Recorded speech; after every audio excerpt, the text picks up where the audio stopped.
Tripura BJP President Dr. Manik Saha will be sworn in as Chief Minister of the state today.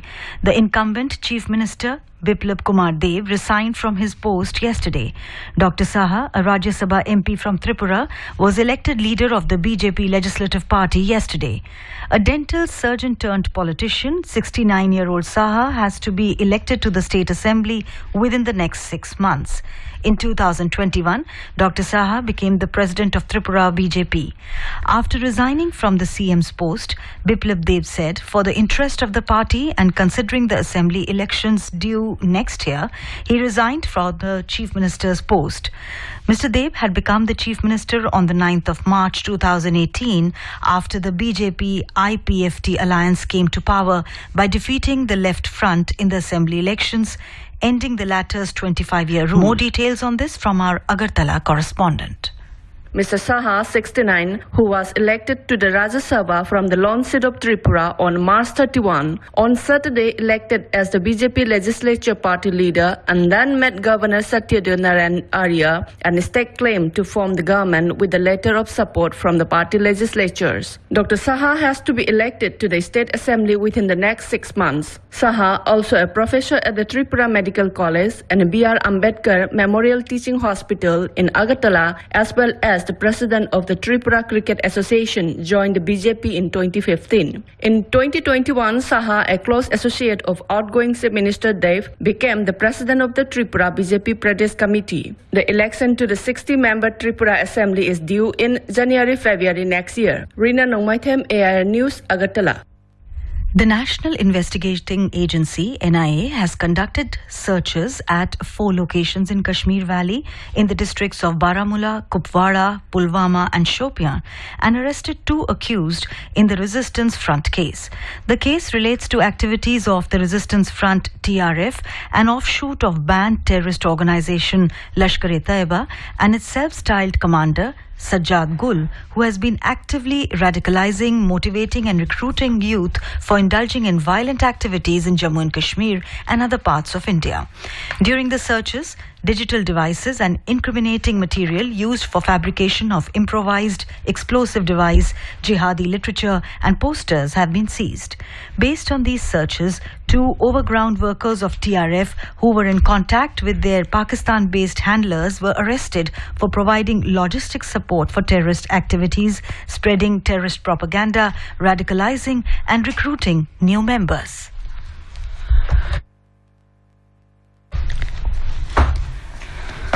Union Home Minister Amit Shah has said that the benefits of separate state of Telangana have not reached the common people even after about 8 years.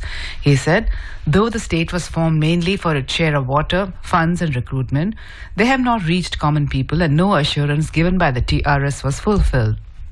Mr. Shah was addressing a public meeting held on the occasion of conclusion of second phase of Praja Sangrama Yatra by BJP State President B. Sanjay Kumar at Tukkuguda near Hyderabad yesterday.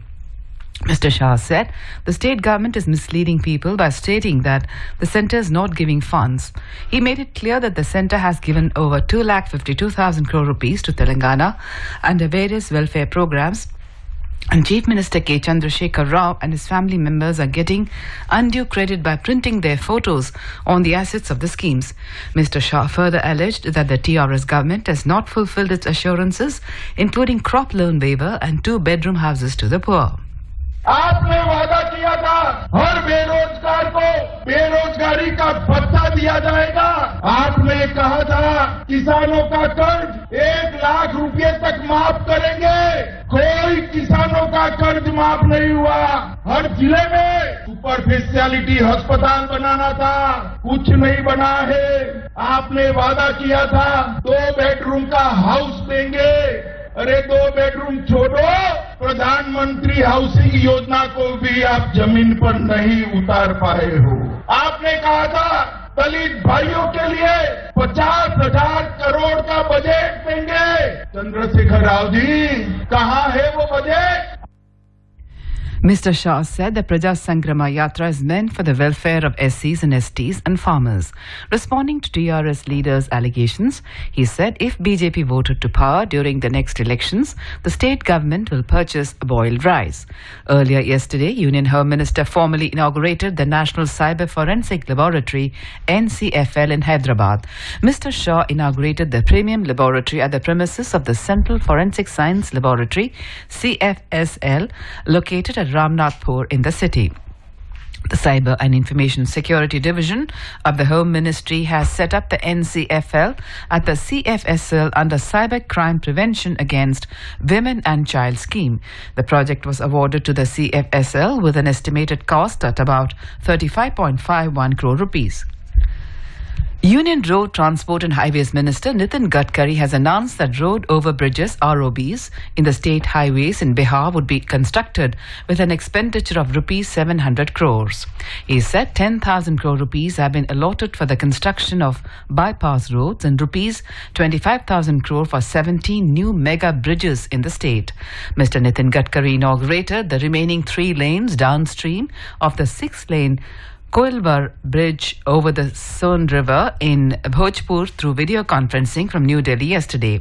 The minister said the much-awaited 1,528-metre long and 32-metre wide bridge, built parallel to the old Koilwar Bridge, is expected to ease traffic and make travel easy for people between Patna and South Bihar towns as well as the eastern Uttar Pradesh.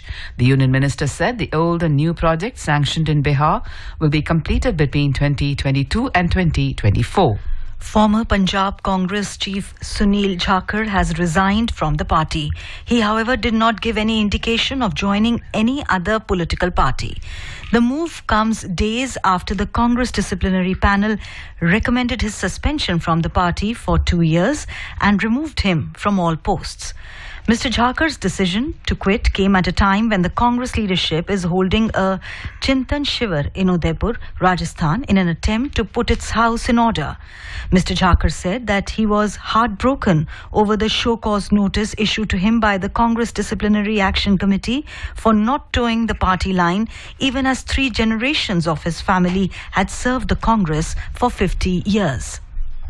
Vice President M. Venkaiah Naidu will visit United Arab Emirates today to offer condolences on behalf of the Government of India to the UAE leadership on the demise of former President of the UAE and ruler of Abu Dhabi, Sheikh Khalifa bin Zayed Al Nahyan.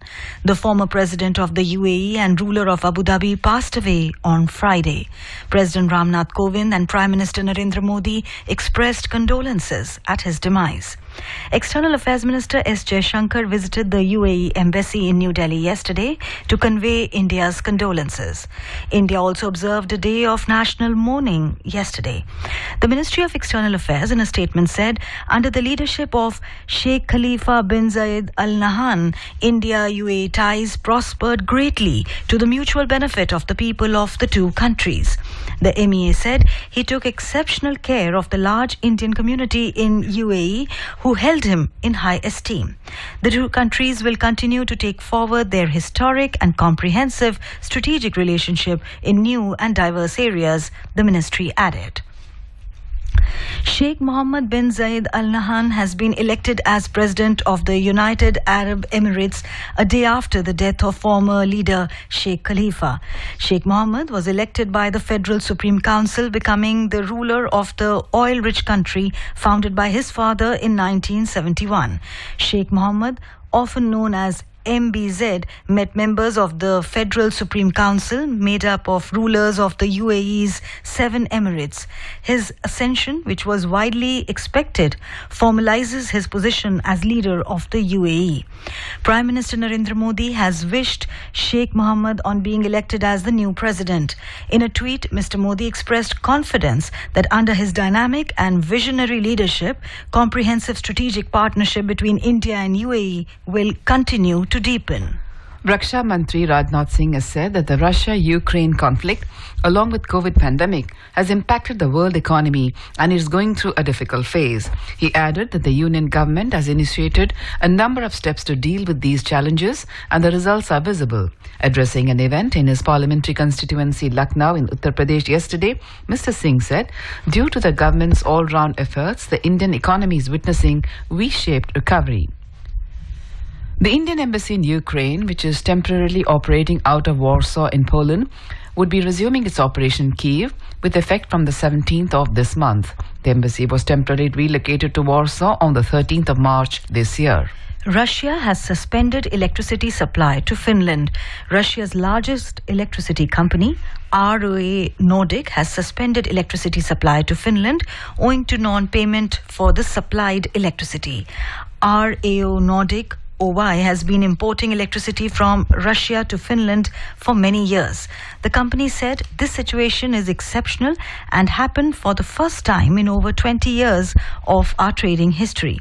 Meanwhile, Russian President Vladimir Putin told his Finnish counterpart Sauli Niinisto that ditching neutrality and joining NATO would be a mistake that could damage relations between their two countries. Moscow has described this as a security threat and added that it would be forced to take retaliatory steps. However, Moscow has not specified what steps it plans to take. The Kremlin said Mr. Putin stressed that abandoning the traditional policy of military neutrality would be a mistake since there are no threats to Finland's security. In the United States, at least 10 people were killed and several others injured at a grocery store in New York's Buffalo City last night after a gunman opened fire. According to reports, the assailant was wearing military-style clothing and body armor and opened fire with a rifle. The gunman was taken into custody by the police. Federal Bureau of Investigation is probing the shooting incident both as a hate crime and racially motivated violent extremism. The suspect was questioned by investigators. India's COVID vaccination coverage has crossed 191 crore 30 lakh mark. More than 13 lakh vaccine doses were administered yesterday. The Union Health Ministry said more than 4 crore 37 lakh vaccine doses have been administered to children belonging to the age group of 12 to 14 years so far. Over 3 crore 8 lakh precaution doses have been administered to the identified categories of beneficiaries, including healthcare workers, frontline workers, and people above 18 years of age.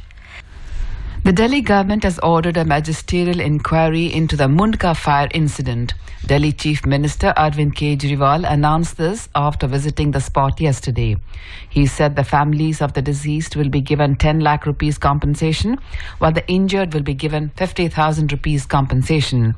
Deputy Commissioner of Police, Outer District, Sameer Sharma said out of the 27 bodies recovered, 25 are yet to be identified.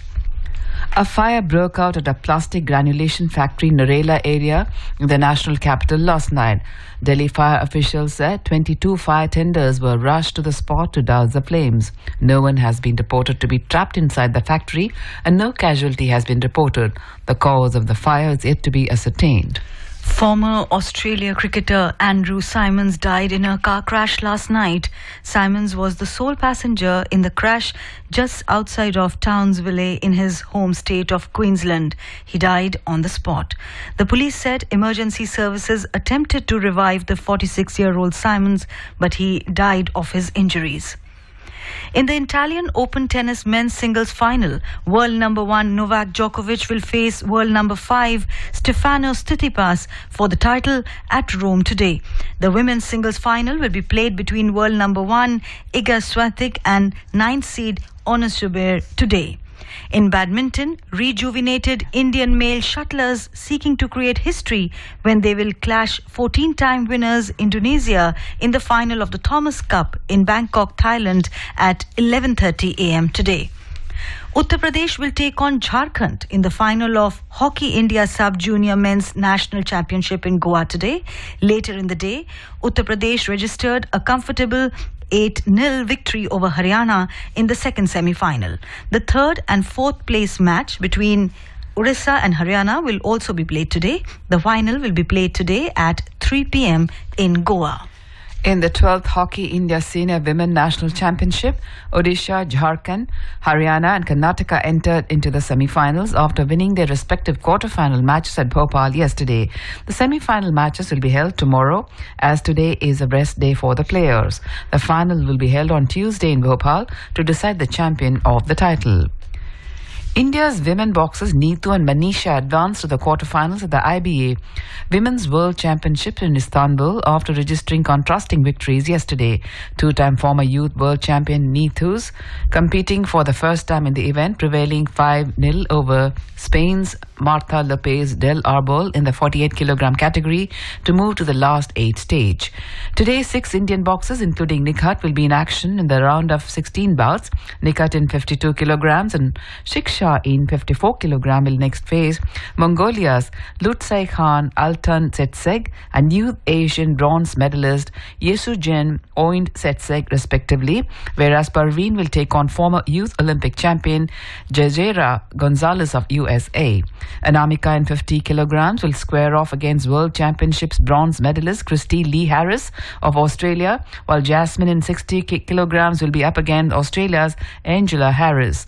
2017 Youth World Champion Ankushita in 66 kilograms will begin her campaign against Poland's Anita Rzylska.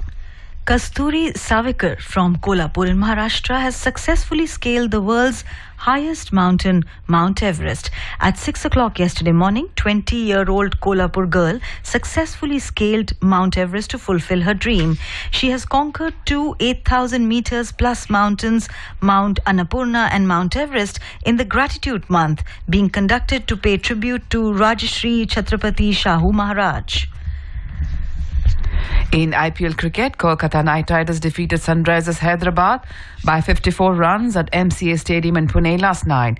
Today, Chennai Super Kings will take on Gujarat Titans at the Wankhede Stadium, Mumbai, 3:30 p.m., while Lucknow Super Giants will play against Rajasthan Royals at the Brabourne Stadium, Mumbai, at 7:30 p.m. Heat wave continues to sweep North India, with maximum temperatures crossing 45 degrees Celsius at many places yesterday. Delhi recorded a maximum temperature of 47 degrees Celsius, at least 7 notches above normal. The Met Department has issued orange alert for the national capital for today, but a thunderstorm or a dust storm is also likely in the national capital tomorrow. The Met Office has also issued a red alert for several districts of Rajasthan as Dholpur sizzled at 48.5 degrees Celsius. Jammu too recorded the season's hottest day. Meanwhile, heavy rains lashed large parts of northeast India yesterday. Talking to All India Radio, DG IMD Dr. Mrityunjay Mohapatra has warned of heavy rainfall till the 18th of May in Arunachal Pradesh, Assam, Meghalaya, Nagaland, Manipur, Mizoram and Tripura. ये जो temperature ऐसे जारी रहेगा अगले 2 दिन के लिए, इसके साथ साथ जो विदर्भ एरिया है महाराष्ट्र के, वहाँ हीट वेव कंडीशंस रहेगा और राजस्थान, मध्य प्रदेश, वेस्ट यूपी और हरियाणा में सीवियर हीट वेव कंडीशंस रहने का उम्मीद है। इसलिए हम लोग ऑरेंज और रेड कलर वार्निंग जारी किए हैं। 15 नाइट से एक western disturbance north east India को प्रभावित करने का पूर्वानुमान है और इसके प्रभाव में जो वेस्टर्न हिमालयन रीजन है वहाँ बारिश या थंडरस्टॉर्म होने का चेतावनी भी दिया गया है और इसके प्रभाव में ये टेम्परेचर जो अभी मोर देन नॉर्मल है, लगभग 5 से 7 डिग्री सेल्सियस, उसमें गिरावट होगा। The Met Department has also warned of heavy rain in Kerala's Ernakulam and Idukki districts. It also issued an orange alert for southern districts of Kerala till tomorrow. And now an overview of today's newspapers. Mercury hits 47.2 degrees Celsius in parts of Delhi. No respite expected today. Headlines of Hindustan Times. CBI detains Home Ministry official linked to FCRA bribery case, says another front page report in Hindustan Times. In a move to keep prices and inflation in check, India bans wheat exports on food security concerns. Headlines of Economic Times. Office norms changing to shared space. Companies warm up to flexible workspaces. Captions of Financial Express. China not to host 2023 AFC Asian Cup amid COVID surge, informs the Sunday Pioneer. CBI probes IPL match fixing racket with Pakistan link, report Hindustan Times. Indian Express says match fixing in 2019 IPL, CBI books 7, probing Pak hand. And finally, videography survey of Gyanvapi Masjid complex held peacefully, reports the Economic Times. And now, before we end the bulletin, the headlines once again. Tripura BJP President Dr. Manik Saha to be sworn in as Chief Minister of the state this morning. NIA conducts raids at 4 places in Kashmir, arrests 2 overground workers of terror group TRF. Former Punjab Congress President Sunil Jharkhand resigns from party. Sheikh Mohammed bin Zayed Al Nahyan elected President of UAE. Prime Minister Narendra Modi extends best wishes to the new leader. Indian Embassy in Ukraine to resume its operation in Kyiv from 17th of this month. At least 10 people killed in mass shooting at Buffalo Supermarket in New York, US. Heat wave continues to sweep North India. Orange alert issued for Delhi today. Heavy rains lash northeastern part of the country. India to take on Indonesia in the final of Thomas Cup Badminton in Bangkok this morning. India's women boxers Neetu and Manisha advanced to quarter-finals of IBA Women's World Championships in Istanbul. And in IPL cricket, Kolkata Knight Riders beat Sunrisers Hyderabad